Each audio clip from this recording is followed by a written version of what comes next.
Hello friends, இன்னைக்கு காலையில இருந்து பார்த்தீங்கன்னா கிளைமேட் இந்த மாதிரி தான் இருக்குது. மழையும் இல்லை, வெயிலும் இல்லை, ரெண்டும் கெட்டானா தான் இருக்குது. இடையில வந்து பார்த்தீங்கன்னா காலையில் நல்ல காத்தடிச்சுது நண்பர்களே. நான் கடகடண்டு காலை சாப்பாடு செய்ய வந்தாச்சு. இன்றைக்கு காலம சாப்பாடு சக்கரை பொங்கல் தான் செய்ய போகிறேன்.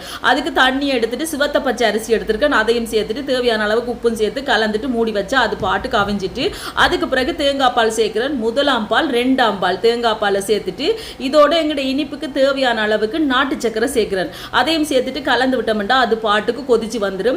இங்கால வந்து பாத்தீங்கன்னா கஜுவையும் பிளம்ஸையும் வறுத்தெடுக்கிறதுக்கு நெய்யில் சட்டியை வச்சாச்சு. நெய்யை பார்த்தீங்கன்னா அந்த குளிருக்கு நல்லா இறுகி போய் இருந்துச்சு நண்பர்களே. அதையும் எடுத்து போட்டோன்னா சூடாயிட்டு அதுக்கு பிறகு கஜுவையும் பிளம்ஸையும் அந்த நெய்யில் போட்டு வறுத்துட்டு அப்படியே சக்கரை பொங்கலை தூக்கி காவிட்டு கொட்டியாச்சு நண்பர்களே. கொட்டிட்டு கிளறி விட்டோம்னா சூப்பரான சக்கரை பொங்கல் ரெடி. செம்ம டேஸ்டியாக இருந்துச்சு தெரியுமா. நானும் ஒரு தயக்கத்தோடு தான் செய்தேன். நான் காலையிலேயே இனிப்பு சாப்பாடு செய்கிறேன், சாப்பிடுவாங்களோ இல்லையோண்டு. ஆனால் எல்லாருமே நல்லா விரும்பி சாப்பிட்டீங்க. ஒரு கொஞ்சம் கூட மிச்சம் இல்லை. கண்டிப்பாக நீங்களும் இதே மாதிரி சக்கரை பொங்கல் செஞ்சு பாருங்க, செம்ம டேஸ்டியா இருக்கும். இப்போ வந்து பார்த்தீங்கன்னா சக்கரை பொங்கல் ரெடி ஆகிட்டு ஆளாளுக்கு கிண்ணத்தை எடுத்து அப்படியே எடுத்து வச்சாச்சு. ஏன்னு சொல்லுங்கள், செம்ம சூடு.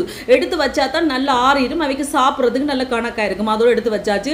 நான் சூட்டோடையே 2 கரண்டி எடுத்து சாப்பிட்டு பார்த்தேன். வேறு லெவல் டேஸ்ட்டாக தான் இருந்துச்சு தெரியுமா உங்களுக்கு. அதோடு வந்து பார்த்தீங்கன்னா மிளகாயை தான் துப்புரவாக்க வலிக்கிட்டேன். இந்த காலை சாப்பாடு வேலை முடிஞ்சோடனே டைம் கிடைக்கிற நேரம் எல்லாம் இந்த மிளகாயை துப்புரவாக்குறது. ஏன்னு சொல்லுங்கள், கறி பவுடர் செய்கிறதுக்கு இந்த வெள்ளை படிஞ்ச மிளகாய் இது எல்லாத்தையும் நான் தூக்கி போட்டுட்டு பெரிய நீட்டு காம்புகள் எல்லாம் வெட்டி இந்த மாதிரி துப்புரவாக்குறது. அதுக்கு பிறகு சமையல் வேலையை பார்க்குறது. இப்படி தான் ஓடிக்கொண்டிருக்கு நண்பர்களே. அப்படியே மீனையும் வாங்கியாச்சு. இது வந்து பாறை மீன் வாங்கியிருக்கிறேன். அதோட வந்து சால மீனும் வாங்கியிருக்கிறேன். இன்றைக்கு செல்டனாட தான் மீன் வாங்கினான். ஆனால் செல்டனா வந்து பார்த்தீங்கன்னா பாறை மீனில் கூட தலையை போட்ட மாதிரி இருந்துச்சு. நாளைக்கு தான் அவரோட சண்டை இருக்கு நண்பர்களே.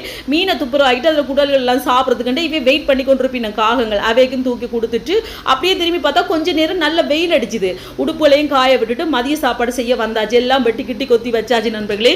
இன்றைக்கு வந்து பாறை மீன் இல்லையா, அதோட அரைச்சி வைப்போம்ட்டு சோபா சோஸ் அரைச்சி கறி பவுடர் எடுத்துட்டு வெள்ளைப்பூடு வெங்காயம் தேங்காய்ப்பு கணக்காக தண்ணி விட்டு கலந்து விட்டுட்டு மிக்சி கப்பில் போட்டு நல்லா பட்டை அரைச்செடுக்க வேண்டியதான். அதுக்கு பிறகு மீனோட இதை சேர்த்துட்டு வெங்காயம், கருவேப்பிலை, பச்சை மிளகாய், உள்ளி, தக்காளி பழம், தேவையான அளவுக்கு பழப்புளி இதையும் சேர்த்துட்டு இதோட தேங்காய் பால் சேர்க்குறேன். முதலாம் பால், ரெண்டாம் பால் எல்லாத்தையும் சேர்த்துட்டு உப்பும் போட்டுட்டு நல்லா கலந்து விட்டுட்டு அடுப்பில் தூக்கி வச்சோம்னா அது பாட்டுக்கு கொதிச்சு கொண்டு இருக்கும். இங்கால வந்து சின்ன வாடை சொதியையும் வச்சாச்சு.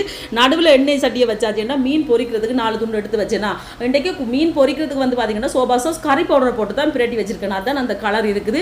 அதையும் போட்டு பொரிச்சு எடுத்தாச்சு. இங்கால வந்து பாருங்க குழம்பு சூப்பராக தளதளண்டு கொதிச்சு கொண்டு இருக்குது. எல்லா சாப்பாடுமே இப்படியே ரெடி பண்ணியாச்சு. சோறு, மீன் பொரியல், பொன்னாங்கானி கீரை வர, அதுக்கு பிறகு பாறை மீனில் அரைச்சி குழம்பு வச்சிருக்கேன். சின்ன வாடை பால் சொதி. இந்த மாதிரி தான் நண்பர்களே மதிய வேலைகள் எல்லாம் போச்சு. உங்களுக்கு எப்படி போச்சு? நீங்களாம் சாப்பிட்டீங்களா? நல்லா இருக்கிறீங்களா? உங்களோட இடத்துல மழை தூர் தான். வீடியோ பிடிச்சிருந்தா மறக்காம சேனலை சப்ஸ்கிரைப் பண்ணுங்க. Bye data.